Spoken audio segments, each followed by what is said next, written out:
Guys, ganito gamitin yung Mercedes electric bike natin. Yung battery niya is detachable, kaya pwede nyo siyang i-charge kahit sa loob ng bahay. Hindi nyo na kailangan dalhin pa yung buong bisikleta. Ganito siya. Halimbawa, for example, full charge na siya. Lalagay na natin siya sa pipe. Ganito yung position niya. Yan. Kailangan tutunog siya. Then may on off siya. I-on lang natin. Yan. Then may susi yung mismong battery niya. Yan. Paano tatanggalin? Yan.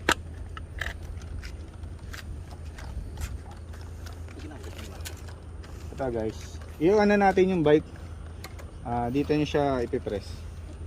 Ilong press nyo lang to guys. Yung letter M na yan. Yan. Yan, makikita nyo. Yan, makikita nyo nag-open na siya.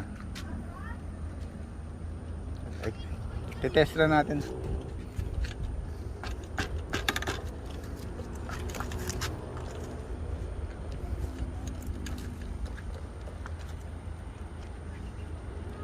Ang gagawin ko, hindi muna ako magpe-pedal.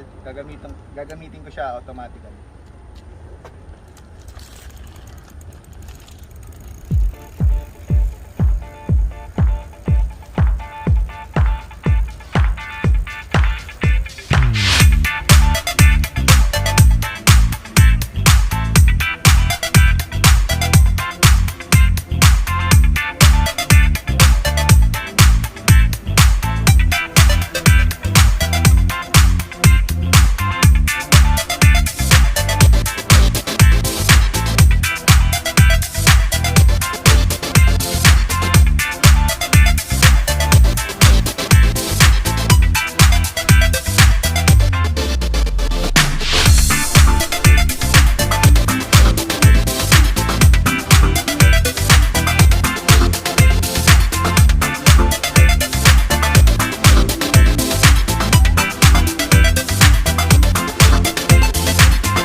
Speedometer niya. Iangat ko yung gulong.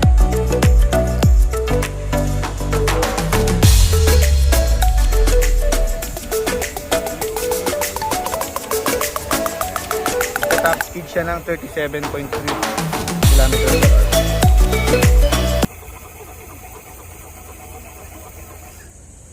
Ito nga pala yung throttle niya guys. Ayan, finger throttle siya, thumb throttle. Ayan. Then ito yung cambio niya. Ito yung sa kabila. Dito nyo lang i-adjust yung speed. Kung mapapansin nyo yung PAS, kung gusto nyo siyang ibaba. Ayan. Tapos kung gusto siyang itaas. Then may LED light siya guys.